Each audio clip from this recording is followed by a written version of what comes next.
IGT Gold and Diamonds ప్రతి గ్రాముపై 350 రూపాయల తగ్గింపు మరియు లక్కీ డ్రాలో టీవీఎస్ బైక్ మరియు ఎలక్ట్రానిక్ హోమ్ అప్లయన్సెస్ గెలుచుకునే అద్భుతమైన అవకాశం.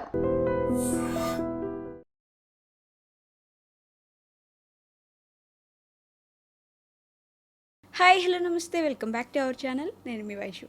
ఒక రౌడీ షీటర్కో, పిల్లల్ని రేప్ చేసే వాళ్ళకో, జనాల్ని ఇబ్బంది పెట్టే వాళ్ళకో టెంపుల్లో ఎప్పుడు వెళ్తే అప్పుడు యాక్సెస్ ఉన్నప్పుడు, వాళ్ళు ఎప్పుడు అనుకుంటే అప్పుడు టెంపుల్కి వెళ్ళగలిగినప్పుడు, నార్మల్గా మంత్లో నెలసరి వచ్చిన అమ్మాయి, పీరియడ్స్ వచ్చిన అమ్మాయి ఎందుకు టెంపుల్కి వెళ్ళకూడదు? ఎందుకు టెంపుల్లో దేవుడు నిజంగా అంతమందిని రానిచ్చినప్పుడు ఆ అమ్మాయిని రానిచ్చడానికి ఆయన ఇబ్బంది పడతాడంటారా? ఈ విషయం గురించి మాట్లాడడానికి ఈరోజు నాతో పాటు డాక్టర్ హరీష్ తనేటి గారు, సార్తో మాట్లాడదాం. హలో సార్, నమస్తే. నమస్తే.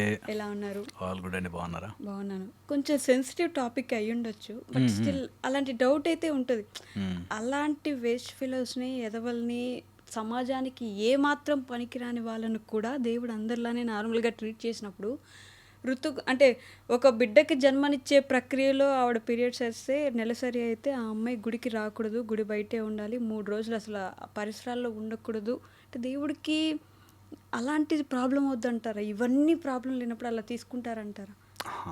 ఇందులో చాలా ఉన్నాయండి, ఇంట్రికేట్. ఓకే, ఏమో ట్రై చేస్తాను చెప్పడానికి, ఏమైనా తప్పు చెప్పుంటే అర్థం చేసుకోవాలి. ఫస్ట్ వచ్చేసండి, దేవుడికి ఉండదు. ఓకే, దేవుడికి అలాంటి రూల్స్ ఏం లేవు. ఓకే, భగవంతుడి సృష్టిలో ప్రతిదీ భగవంతుడే, ప్రతిదీ భగవంతుడే, ఎనీథింగ్ అండ్ ఎవ్రీథింగ్ ఓకే, భగవంతుడే. భగవంతుడికి నువ్వు అంటుకోవు, ముట్టుకోకూడదు, ఇలాంటి టైంలో చూస్తా, చూడను, రాను, రాక ఉండవు. ఇంకా గుడిలోకి యాక్సెస్ అంటామా? ఓకే, ఓకే, ఎవరైతే గూండాలు, రౌడీలు, డబ్బులు దోచుకునే వాళ్ళు, లంచాలు తీసుకునే వాళ్ళు, రేపులు చేసిన వాళ్ళు వెళ్తారో వాళ్ళకి అది భగవంతుడే కాదు. వాళ్ళకి భగవంతుడు అక్కడ లేడు, వెళ్ళిపోతాడు. భగవంతుడు లేచి వెళ్ళిపోతాడు బయటకు అలాంటి వాళ్ళని చూస్తే. ఓకే, ఇది నిజం. గుడిలాగా టెంపుల్లా మనం కట్టుకున్నాం కాబట్టి అది అక్కడ నిలబడుతుందేమో, కానీ అలాంటి వాళ్ళు వస్తే భగవంతుడే తలదిప్పి కూర్చుంటాడు. ఇది నిజం. Okay, okay, third important point, because ఇది ప్రాక్టికల్గా తీసుకుంటారు కాబట్టి చెప్తున్నాను. టైమ్స్ త్రూ వచ్చింది ఇది, దట్ ఆ టైంలో వీక్గా ఉంటారు. మాకు సౌర సాధనలో స్పిరిచువల్ హాలిడేస్ అని చెప్తాం.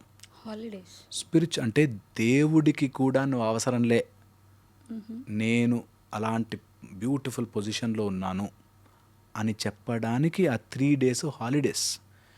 దేవుడి పూజ కూడా చెయ్యనవసరంలే, అంత ఫ్రీడమ్ ఓకే, స్త్రీకి ఇచ్చిన ఫ్రీడమ్. దట్ నువ్వు దేవుడు దీపం కూడా అవసరం లే, నువ్వు అంత ఫ్రీగా ఉండొచ్చు. అలసిపోయి ఉన్నావు తల్లి, హ్యాపీగా 3 ఎంజాయ్ చేయి, రెస్ట్ తీసుకో. 3 days are spiritual holidays. Okay, even for spirituality you can take a holiday. Kamakhya Mata అమ్మవారికి కూడా ఇలానే హాలిడేస్ ఇస్తారు, 3 days. 3 days holidays. నేను చెప్తున్నా, చాలామంది ఏం చేస్తారంటే ఉద్దేశం అర్థం చేసుకోకుండా దాని నుంచి మెలిక వెతుకుతారు, అందుకని పేర్లు తీయట్లే. బట్ స్పిరిచువల్ హాలిడేస్ 3 రోజులు ప్రతి స్త్రీకి నువ్వు ఏ పని చేయకుండా, దీపం కూడా పెట్టకుండా, కాళ్ళ మీద కాళేసుకుని కూర్చొని నీ దగ్గరకు వచ్చి అందివ్వాలందరూ. కానీ కాలక్రమేణా అది మారిపోతూ వచ్చిందంటారా? మనుషులు ఎక్కడుంటారో మోసం అక్కడ ఉంటుంది. మనుషుల మనస్సు ఉన్నన్ని రోజులు ఇలాంటి మూర్ఖపు పనులు చేస్తూనే ఉంటాం. ఒక్కొక్కప్పుడు కారణాలు చెప్పారు, ఆ ప్రాంగణంలో రక్తం పడుతుందేమో, ఇన్ఫెక్షన్స్ వస్తాయేమో, మీరు రాలేరేమో, మీరు వీక్, అలా డామినేషన్కి గురైన ప్రతి దాంట్లోనూ డామినేషన్ గురైన వాళ్ళు ఉంటారు. ఓకే, అలా జరిగిందేమో అని నా ఉద్దేశం. దాన్ని ఇంకొంతమంది మంచిగా వాడుకున్నారు, ప్రొలాంగ్ చేశారు, ఇలా రాకూడదన్నారు. ఇంకొక యాంగిల్లో చూస్తే కొన్ని భగవంతుడు యొక్క విగ్రహము పెట్టిన places they are highly energetic. Okay, mood swings ఉన్నవాళ్ళు, మానసికంగా వీక్ ఉండి ఆ 3 daysలో ఉన్న వాళ్ళకి there is a high chance that వాళ్ళు దాంతో ఎక్కువగా అబ్జార్బ్ అయ్యే ఛాన్స్ ఉంటుంది. ఓకే, అందుకని ఆ 3 days ఓన్లీ ఫర్ రెస్ట్, మీరు ఇంకేమి చేయనవసరం లేదు అనే ప్యూర్ ఉద్దేశంతోనే స్టార్ట్ అయి ఉంటుందని నా ఫీలింగ్. ఓకే, లేకపోతే భగవంతుడు నువ్వు డోంట్ కమ్ టు మీ అని భగవంతుడు అని ఉండడు అని నాకు స్ట్రాంగ్ లోపల నుంచి ఫీలింగ్. ఒక బిలీఫ్ ఉంటుంది. ఓకే, భగవంతుడు ఇదంతా చేస్తున్నప్పుడు మన ఋషులు, మునులో వీళ్ళు దే మైట్ హావ్ థాట్ ఆ టైంలో వీక్ ఉంటారు కదా, ప్లస్ ఇంత ఈ మంత్రము చదువుతున్నాము, ఆ మంత్రము వైబ్రేషన్స్ వెళ్ళి ఆ విగ్రహానికి, స్థిరమైన రూపములో ఉన్న ఒక విగ్రహానికి కింద ఆగమం చేస్తూ యంత్రము పెట్టిన విగ్రహంలోంచి వచ్చే వైబ్రేషన్స్ వీళ్ళని సటిల్ వైబ్రేషన్స్లో ఎఫెక్ట్ చేస్తాయి. చేసినప్పుడు ఆ ఎనర్జీని తీసుకోలేక there can be chance where అది హైపర్ ఎగ్జాజరేట్ అయ్యే ఛాన్స్ ఉంటుంది. And sometimes they may feel, ఇప్పుడు కొండ మీద గుడి ఉంటుంది, ఆ కొండ మీద గుడికి వెళ్ళడానికి ఇలాంటి ప్రక్రియ ఒకటి పెడితే, ఇలాంటివి చేస్తే ఇలా వీక్ ఉన్నవాళ్ళు, సమ్టైమ్స్ ఎనర్జెటికల్గా వీక్ ఉన్నవాళ్ళు ఆర్ మానసికంగా వీక్ ఉన్నవాళ్ళు ఎఫెక్ట్ అయ్యే ఛాన్సెస్ ఎక్కువ ఉంటాయి అని చెప్పి మీరు అవసరం లే, రానవసరం లే అని చెప్పారు. ఓకే. ఏదైతే రానవసరం లేదో దాన్ని మార్చుకోవడం మన వాళ్ళకి చాలా ఈజీగా అలవాటు. ఏది నిజమో దానికి నిజంగా ఉండదు. మనము కొన్ని అయితే చెప్పలేం. నేను ఒక ఎగ్జాంపుల్ చెప్తానండి. రైల్వే స్టేషన్లో బాత్రూమ్లు ఉంటాయి. రైల్వే స్టేషన్లో కాదు, ట్రైన్లో. ఆ బాత్రూమ్ మగ్గుకి చైన్ కడతారు తెలుసా? ఒరే, రైల్వే స్టేషన్లో బాత్రూమ్ మగ్గును కూడా కొట్టేయగలుగుతారా? ఆయన చైన్ వేసి పెట్టారా? అది కూడా కొట్టేస్తారా అని ఎంత ఘోరంగా ఉంటుందో, అలా జరుగుతుందేమో అని. అంటే సింపుల్, అది ఎవడు చేస్తాడు, అలాంటి చేయకూడదు కదా అని ఉండనివ్వదు. దాన్ని కూడా కొట్టేస్తారా బాబు అనేటట్టుగా అవి కూడా కొట్టేసిన వాళ్ళు ఉంటారు. అందుకోసం మనకేంటంటే కొన్ని రిస్ట్రిక్షన్స్ లాగా చేసేసి వద్దు వద్దు వద్దు వద్దు అని చెప్తే దాన్ని కూడా మిస్యూజ్ చేసుకున్నారు. ఓకే. దాన్ని కూడా మిస్యూజ్ చేసే వాళ్ళు ఉంటారు. కాబట్టి మిస్యూజ్ చేయడం అంటే ఆ మిస్యూజ్లో కూడా చాలా చీప్గా, ఇంకా అసలు రాకూడదు, చేయకూడదు, కనిపించకూడదు, మొహం చూడకూడదు. Yes, that's the next step నేను చెప్పబోయేది. ఎవరినైనా కించపరచాలి అంటే, అందులో ముఖ్యంగా ఆడవాళ్ళని కించపరచాలి అంటే 2, 3 వాళ్ళని వాడగలరు. ఒకటి క్యారెక్టర్ మీద దెబ్బ కొట్టగలరు, ఒకటి నువ్వు వీక్ అని చెప్పగలరు. ఓకే. ఇంకొకటి ఎందుకు పనికిరావు, because you are stature wise small అని చెప్పగలరు. ఇంతకు మించి ఒక ఫెమినైన్ ఎనర్జీని ఇంకే విధంగా దెబ్బ కొట్టగలరు?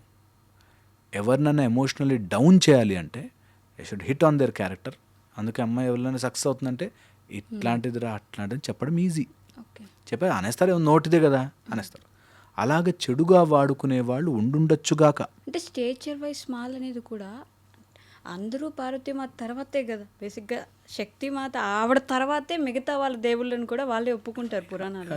మరి ఆవిడే కదా అందరికంటే గొప్ప. స్టేచర్ వైజ్ ఆడవాళ్ళు ఎలా తక్కువైపోతారు? ఫిజికల్లీ ఇప్పుడు మనుషుల్ని కంపేర్ చేస్తే, చూడ్డానికి ఫిజికల్లీ మేన్తో కంపేర్ చేస్తే ఫీమేల్స్ ఆర్. అందుకని అది వాడుకోవడానికి మేము సుపీరియర్ అని చెప్పడానికి ఒక వ్యవస్థ వచ్చుండొచ్చు. ఓకే. సెకండ్, నేను చెప్పినట్టుగా నిజంగా వాళ్ళు స్టార్ట్ చేయడం ఉద్దేశంలో 3 days మీరు రాకపోయినా పర్లేదు బా, నో టెన్షన్, హ్యాపీగా అన్ని రోజులు మీరే చేయాలని లేదు, టేక్ రెస్ట్ అని చెప్పి ఉండొచ్చు. ఓకే. బికాజ్ మనం ఆ టైంలో లేము కాబట్టి మనకి నిజంగా తెలియకపోవచ్చు. బట్ మాకు సౌర సాధనలో నేర్పిస్తారు స్పిరిచువల్ హాలిడేస్. నీకు ఇంట్రెస్ట్ ఉండి చేసుకుంటా అంటే కూర్చొని చేసుకో. నీకు ఇంట్రెస్ట్ వీక్గా ఉండి అవసరం లేదు భగవంతుడిని పంపించేసుకో. నో, దేవుడు ఏమనుకోడా, 3 days నీకు ఫుల్ పర్మిషన్. ఓకే. ఏదైనా సాధన చేస్తున్నాము, ఒక 41 days సాధన ఉంటే కంపల్సరీగా 3 days బ్రేక్ ఉంటుంది, అయినా కంటిన్యూ చేసుకోవచ్చు. మగవాళ్ళకి ఆ ఫెసిలిటీ ఉండదు. నువ్వు 41 days దీక్ష అన్నామంటే ఆ 41 days అవ్వాల్సిందే. 2 days బ్రేక్ తీసుకుంటాను ఉండదు. 41 days దీక్ష అవ్వాలి. అందుకని ప్లస్ కొన్ని ప్రదేశాలకు వెళ్ళినప్పుడు ఆ ఎఫెక్ట్ ఉంటుంది కాబట్టి ఆ టైంలో వెళ్ళకపోవడమే చాలా ఉత్తమం అని చెప్పి ఫీల్ అయ్యి కొన్ని వాటిలో రాసి పెట్టుకున్నారు, ఈ ప్లేసులకు రావద్దు. ఇప్పుడు శబరిమల అనేది అయ్యప్ప స్వామి నైష్టిక బ్రహ్మచర్యంతో ఉన్న ప్లేస్. ఆ ప్లేస్లోకి వెళ్తా, నేను కావాలని చూస్తా అని మొండిగా వెళ్ళడము అలా చేయకుండా, when it is not there, it's not there. Okay. అంటే మనం ఆల్రెడీ గుడిలో ఉన్నాం అనుకో, నార్మల్ శబరిమల గురించి కాదు, నార్మల్ గుళ్ళకి మనం వెళ్తాం, అన్ఎక్స్పెక్టెడ్గా ఆ రోజే మనకి ఇట్లా ప్రాబ్లం వచ్చింది, ఏమవుతుంది? ఇంకా దాన్ని అయ్యోయ్యో ఇదైపోయింది, ఇంకా అలా భయపడించడానికి ఎన్నన్నా భయపడించవచ్చు. ఏమవుతుంది? అది ఏమి కాదు. ఇప్పుడు కొన్ని మంత్ర అనుష్ఠానాలు ఉండే వాళ్ళ ఇంట్లో, కొంత మంత్ర ఉపదేశం తీసుకున్న వాళ్ళ ఇంట్లో, నియమనిష్టలు పెట్టుకున్న దాంట్లో ఇలాగా ఒక బేబీగా రావాల్సినది డెత్ అయిపోయి నీకు అలా బ్లడ్గా బయటకు వచ్చేస్తుంది కాబట్టి ఇట్ ఈస్ కన్సిడర్డ్ అపవిత్రమో. అది ఎందుకంటే నువ్వు ఉపాసన చేస్తున్నప్పుడు, నీకు ఉపాసనా మార్గంలో ఉన్నప్పుడు ఒక death is considered as that అని అనుకుని కొంచెం డిలీట్ చేశారు. కొన్ని మంత్రోపదేశాలకి అందులో కొన్ని స్పెషల్ వాటిలో ఇలాంటి పర్టికులర్ రెస్ట్రిక్షన్ ఎందుకంటే దే క్రియేట్ మోర్ వైబ్రేషన్స్. ఇది మాట్లాడాలంటే సబ్జెక్టు అసలు వాళ్ళకి వైబ్రేషనల్ సైన్స్ అర్థం కావాలి, అసలు ఆగమం అర్థం కావాలి, అసలు ఎంత ఆ యంత్రం ఒక యంత్రము మనకు ఎలా ఎఫెక్ట్ చేస్తుందో ఆ టెక్నాలజీ తెలిసి ఉండాలి. ఓకే, ఒక గుడిలోకి వెళితే ఆ ప్రహార గోడ యొక్క క్యాలిక్యులేషన్స్, గోపురం యొక్క లెంత్, ఆ మీటర్, ఆ డిస్టెన్స్, ధ్వజస్తంభం ఎంత ప్రతిదీ క్యాలిక్యులేటివ్ ఉంటుంది. కాబట్టి ఆ క్యాలిక్యులేషన్లో వన్ ఆఫ్ ది ఫ్యాక్టర్ అవంతా డిలీట్ చేసి ఇది ఒక్కటి పట్టుకుంటారు. అందుకనే కన్ఫ్యూజన్. ఇప్పుడు ఎవరైనా ఇది జనరల్గా డైరెక్ట్గా ఎందుకు మరి గుళ్ళు వాళ్ళే మాట్లాడచ్చు కదా, అప్పుడైతే ప్రాబ్లం ఉండే, ఇప్పుడు ప్రాబ్లం లేదు, హాయిగా రావచ్చు, మీకు ఏం కాదు అని ఇప్పుడు ఎందుకు మాట్లాడలే అంటే ఏది మాట్లాడినా సెన్సిటివ్ టాపిక్ అయిపోతుంది. నువ్వు అలా అంటావా అని 2 గ్రూపులుగా విడిపోయి అన్ని టీఆర్పీల కోసం, వ్యూల కోసం మార్చేసుకుంటున్నారు. అవసరంలే. జనరల్ విషయాలు somethings are like this, somethings are like this, somethings are like this, ఇలా ఉండొచ్చు, ఇలా ఉండొచ్చు. ఒక బండ రూల్ పెట్టండి అంటారు. బండ రూల్ ఉండదు అన్నిటికీ, ఉండకపోవచ్చు. There are so many factors. ఒకటి కాదు, హండ్రెడ్స్ ఆఫ్ ఫ్యాక్టర్స్ ఉన్నాయి.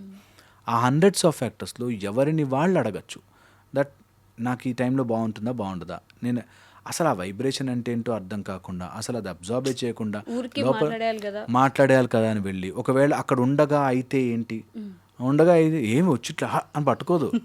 ఇదంతా సినిమాటిక్గా చెప్తారు, అలా ఏం ఉండదు. మంచిగా ఇంటికి అంతగా ఉండదు, స్నానం చేసుకుంటాం మ్యాక్సిమం.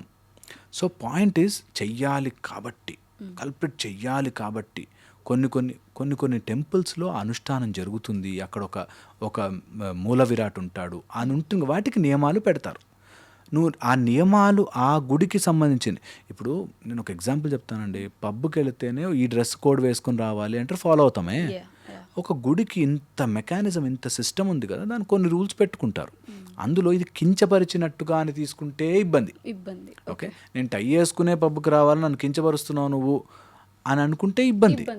ఓకే, అది మీ రూల్ ఉంది, మనం ఫాలో అవుతాం అనుకుంటే ఇబ్బంది లేదు. ఆ ప్లేస్కి మనం ఇచ్చే వాల్యూ అంతే, కానీ దేవుడు వద్దనుకుంటున్నాడని కాదు. ఇది నెంబర్ 1. రెండోది, దీన్ని వాడుకుని కొంతమంది చీప్గా చూసే బ్యాచ్ ఉంటారు. వాళ్ళకి డెడ్ అగెయిన్స్ట్ మనం. అలాంటి వాళ్ళు, నువ్వు ఉన్నావు కాబట్టి నువ్వు వేస్ట్, నువ్వు చీపు, చిచి, దూరం ఉండు అన్నావు అంటే అది మహాపాపం. అది అయ్యో, యూ కాంట్ డూ దట్. నువ్వు అందులోంచి వచ్చావు, you just can't do that. అంతే, అది రూల్. నేను అనుష్ఠానం, నాకు మంత్రదీక్ష ఉంది ఒకటి. ఆ మంత్రదీక్షలో ఇలా నియమం ఉంది. మంచిగా దండం పెట్టి, తల్లి దండం పెట్టి చేసుకోవచ్చు. ఆ మంచి మృదువైన మనస్సు ఉంటే ఎవరైనా ఒప్పుకుంటారు. నువ్వు దాన్ని కించబరిచేలాగా మాట్లాడి చెయ్యాలి అని చేసుకుంటే ఎవ్వడికి నచ్చదు. ఇది. సో మనం చెప్పుకున్న పాయింట్స్లో ఫస్ట్ వచ్చేసి ఆ గుడికి, ఆ వ్యవస్థకి, వాటికి సంబంధించిన సిస్టమ్ ఉంటుంది. దానికి వైదికముగా డిసైడ్ చేసిన కొన్ని రూల్స్ ఉంటాయి, ఫాలో కావాలి. నెంబర్ 1. ఓకే. సెకండ్, దానిలో దేవుడి కోసం కాదు, నీ కోసం, నీ ఆ ఎనర్జీస్ కోసం చేసినది. భగవంతుడికి అంటుకుంటామా అంటే భగవంతుడికి ఏం అంటుకుంటుందండి? భగవంతుడు లేదు. కాబట్టి అసలు భగవంతుడికి అంటుకుంటుంది, భగవంతుడు తట్టుకోలేడని కాదు. సో అది చాలా చాలా important. Third, these are spiritual holidays, enjoy. ఆ టైంలో మీరు స్పిరిచువాలిటీ గురించి ఆలోచించాల్సిన పనే లేదు. ఇంట్లో పనులన్నీ వాళ్ళే చేసుకుంటారు. ఎగ్జాక్ట్లీ, అది ఎంత తప్పు. ఆ టైంలోనే మాస్కులైన్ ఎనర్జీ హెల్ప్ చేయాలి. That okay, you take rest, we'll take care. 2 days క్లమ్జీగా ఉండొచ్చేమో, అంతగా చేసుకోవడం రాకపోవచ్చేమో, you relax, you eat, you want something. And నేను ఇంకొక పాయింట్, బికాజ్ ఆ డిస్కషన్ వచ్చింది కాబట్టి చెప్తా. ఇది ఎవ్రీ మంత్ ఉంటుంది కాబట్టి ఆ 3 days you plan your life. హ్యాపీగా నేను ఎట్లా నా లైఫ్ని ఎంజాయ్ చేయాలి అని ప్లాన్ చేసుకోండి మంచిగా. Make your self comfortable. ఆ స్పేస్ని క్రియేట్. మీరు చెప్పినంత ఈజీ ఉండదు. నాతో అంటారు చాలామంది, మీరు చెప్పినంత ఈజీ ఉండదు గురుగారు, మీరు అంటారు కానీ మా ఇంట్లో కోఆపరేట్ చేయాలి కదా అని. కోఆపరేట్ చేయించుకోవాలి, చెప్పాలి, దానికోసం మంచిగా ప్లాన్ చేసుకోవాలి. That's how you dictate, you decide. నువ్వు భయపడుతూ ఉంటే నువ్వు తొక్కుతూనే ఉంటారు. You should change, you should say, you should talk properly. చెప్పగలగాలి, కానీ మిగతా టైంలో మనం అంత కోఆపరేటివ్గా ఉండాలి. అప్పుడు అఫ్కోర్స్ చేస్తారు. ఓకే, చెయ్యకపోతే వాళ్ళకి ఆయా అటు ఎవరైతే అమ్మవారిగా మనకి ఆదర్శమో ఆవిడనే రూల్ తీసుకోవాలి. కావాలంటే కాళీగా మారాలి, లేకపోతే పసుపు రాసుకుని పార్వతిగా మారాలి. అది అవసరం, అది తప్పదు. ఓకే, సో ఇది బేసిక్ రూల్. దీనిలోంచి కొంతమంది నెగిటివ్గా తీసుకుని మార్చుకుని దానికి వాళ్ళ తగ్గట్టుగా వాళ్ళు తొక్కేయాలని ట్రై చేసే బ్యాచ్ ఉంటారు. వాళ్ళు అన్నిట్లో ఉన్నారు. అలాంటి వాళ్ళని దూరం పెట్టాలి. ఏది అంటరాంతనం, అపవిత్రం ఇట్లాంటివి లేనేలేవు. మనకి ఎప్పుడు ధర్మం అలా చెప్పలే వాళ్ళు ముట్టుకోకూడదు అట్లా అలా లేనే లేదు ఎక్కడైనా అక్కడక్కడ పుస్తకాల్లో రాసి ఉంటే వాడు బై మిస్టేక్ రాశారు. ఓకే, నీ మనసుకు నచ్చి మంచిగా ప్రార్థన చేసుకో. గుడికి టెంపుల్కి వాటికి ప్రిస్క్రిప్షన్ ఉందేమో, ఆ ప్రహారలో ఉందేమో, మళ్ళీ తర్వాత వెళ్ళి ఇంట్లో సోఫాలో కూర్చొని దేవుని తలుచుకో, అవసరం కూడా లేదంటున్నా, తలుచుకోని అవసరమే లేదు, అంత ఈజీగా ఉండొచ్చు. సో ఆ 3 days అంత పవిత్రంగా మీరు ఎంజాయ్ చేసే టైంగా పెట్టుకుంటే ఈ కన్ఫ్యూజన్ అంతా పోతుంది అని నా ఫీలింగ్. ఓకే, మిగతా టైంలో ఎంజాయ్ చేయకూడదా, మిగతా టైంలో వెళ్ళకూడదా, మిగతా టైంలోనే ఎందుకు, ఆ టైంలో డిస్క్రిమినేషన్ ఎందుకు, ఇవి దెర్ ఇస్ అన్ వాదానికి తీసుకొచ్చే పాయింట్లే కానీ రియల్ లైఫ్లో పాయింట్లు కాదు. వెళ్తా అంటే వెళ్ళి ఎవరు చూస్తాడు, ఎవరైతే నీ మనసుకు ఉండాలి క్లియర్గా, ఎవరు అడుగుతారు, వాళ్ళకి ఎలా తెలుస్తుంది. ఎగ్జాక్ట్లీ, అందుకని కాదు, మన మైండ్ మనకు టెంపుల్కో రూల్ పెట్టుకున్నాం కదా, నేను ఫాలో అవుతాను అని అనుకోవడం ఇట్స్ అ బ్యూటిఫుల్ థింగ్. మన ఇంటికి వచ్చినప్పుడు వాళ్ళు మన ఇష్టం లేకుండా ఇంకేదో చేస్తేనే మనకు నచ్చినప్పుడు, అంత పెద్ద ప్రాసెస్ పెట్టి కట్టుకున్నప్పుడు, సో అదేదో డౌన్ఫాల్గా, అది బ్యాడ్గా, నీచంగా అని మాట్లాడే వాళ్ళు మాత్రం తప్పు. అట్లా నీచమేం లేదు. అందరని మా దాంట్లో ఎంతమంది ఉన్నారు, మా సూర్య సాధకులు ఉన్నారు, కాళీ సాధకులు ఉన్నారు, వాళ్ళు పూజ చేసుకుంటారు, ఏ ప్రాబ్లం ఉండదు. ఓకే, దండం పెట్టుకుంటారు, మంచిగా ఉంటారు. మగవాళ్ళని చూసాను నేను ఎంతోమందిని, సాధన చేసుకుంటున్న వాళ్ళు కూడా తల్లిలాగా పవిత్రంగా చూస్తారు. రియల్ సాధకులు ఎవరైనా ఉంటే, రియల్గా భగవంతుడి గురించి తెలిసిన వాళ్ళు ఎవరైనా ఉంటే అసలు అది తప్పుగానో చూడరు. అది కొంత మనుషులు ఉన్నాక అవి వస్తుంటాయి. నేను చెప్పా కదా, ట్రైన్ లోపల మగ్గులు కొట్టేసే బ్యాచ్ కూడా ఉంటారు. సో అలాంటి వాళ్ళ కోసం తప్పదు. Okay sir, thank you. And for more videos, Please subscribe to iDream. Please subscribe to iDream. Please subscribe iDream. And please subscribe to iDream. For more videos, subscribe to iDream. please like, share and subscribe to the channel. Congratulations, iDream. Subscribe to iDream. Subscribe to iDream. So subscribe to iDream Media. iDream ki iDream team andarki huge congratulations. Please subscribe iDream Media. Please subscribe to iDream. Subscribe iDream. Please subscribe to iDream. iDream అంటే నా కళల ఛానల్ను subscribe చేసుకున్న నోరు తిరుగుతలేదు, మీరైతే గంట గుర్తు కొట్టండి. For more such videos, please subscribe to iDream. Subscribe to iDream. Please subscribe to iDream. Please subscribe iDream Media. Please do subscribe to iDream. Please subscribe to iDream Media. For best entertainment and information, please subscribe iDream. And don't forget to subscribe to iDream.